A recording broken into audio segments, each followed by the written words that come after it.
খাবারটা মুখে নিয়েই আজকে ওর রিয়াকশন ঠিক এমনই ছিল।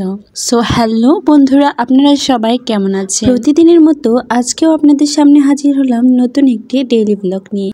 ছেলে ও ছেলের বাবার আবদারে আজকে রান্না করেছিলাম সয়াবিন, যেটা আপনারা বাজারে সয়াবড়ি নামেও জেনে থাকবেন। এখানে আমি প্রফেশনাল কোনো রাঁধুনি না, আমি প্রতিদিন যা রান্না করি তাই আপনাদের সাথে শেয়ার করার চেষ্টা করি। সত্য কথা বলতে আমি এর আগে কখনোই সয়াবড়ি রান্না করিনি বা রান্না করে আমার পরিবারের কেউ খায়নি। সয়াবড়িগুলো প্রথমে সুন্দর করে পানিতে সিদ্ধ করে আস্তে গন্ধযুক্ত পানি ফেলে দিয়ে সুন্দর করে এটিকে চটকে নেব।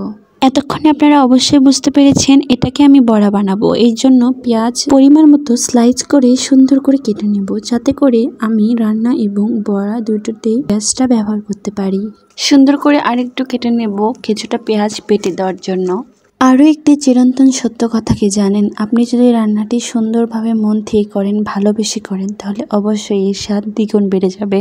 আর সঙ্গে তো অবশ্যই রান্নাটিকে সুন্দরভাবে কষিয়ে রান্না করতে হবে। সয়াবড়িকে কিছুক্ষণ রেস্টে রাখার পর এর ভেতরে পেঁয়াজ কুচি, কাঁচামরিচ এবং প্রয়োজনীয় যত প্রকারের মশলা রয়েছে সব একে একে দিয়ে দিব।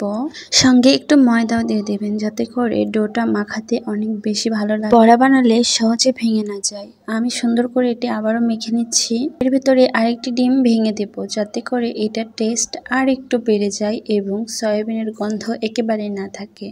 এ পর্যায়ে চুলায় একটি প্যান বসিয়ে দিয়ে তাতে সুন্দর করে তেল চারিদিকে ছড়িয়ে দিয়ে দিব। এরপর একে একে যে কোনো সাইজের বড়া আপনারা ভেজে নিতে পারেন। আমার কাছে এরকম গোল করে ভেতরে একটু করে ফাঁকা করে দিচ্ছি, যাতে করে সুন্দর করে বড়াটি ভাজা ভাজা হয়ে যায়। একটা বিষয় খেয়াল করেছেন, আমি কিন্তু বড়াগুলো খুব কম ভাজা ট্রাই করছি। আপনারা চাইলে ডুবো তেলেও ভেজে নিতে পারেন। বড়াগুলো সুন্দর করে এক এক করে দিয়ে এভাবে আমি বড়াগুলো সবই ভেজে নেব।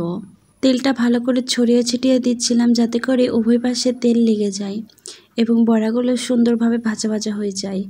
ওদিকে ভাত বসিয়েছিলাম, সেটাও একটু দেখে নিলাম। বড়াগুলো উল্টিয়ে পাল্টিয়ে দিচ্ছি। যত সুন্দর করে বড়াগুলো ভাজবেন, এটি খেতে তত বেশি মজা হবে। দেখতে পাচ্ছেন বড়াগুলো সুন্দরভাবে লাল হয়ে গিয়েছে, তাই আমি এটাকে উল্টো করে দিচ্ছি, যাতে করে উল্টো পাশেও সুন্দরভাবে বড়াটা হয়ে যায়। তো এই যে হয়ে গিয়েছে।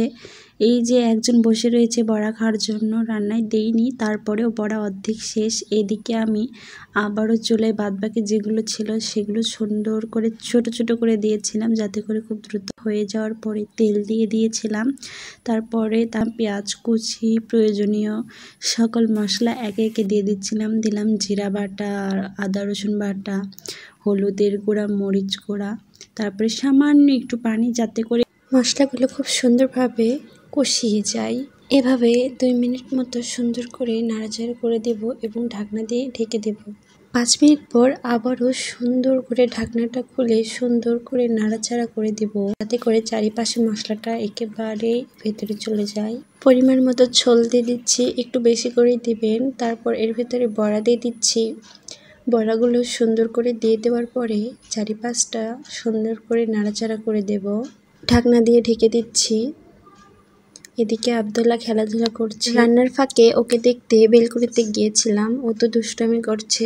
এদিকে ওর বাবা আব্দুর রহমানকে নিয়ে শুয়ে আছে। এই যে রান্নাটা আমার কমপ্লিট, ওদেরকে খেতে দিয়েছি। এই যে ভাত মেখে সুন্দর করে ওর মুখে দিতে, খুব সুন্দর হয়েছে, মজা। আজকে এই পর্যন্তই, চলে যাচ্ছি। ধন্যবাদ।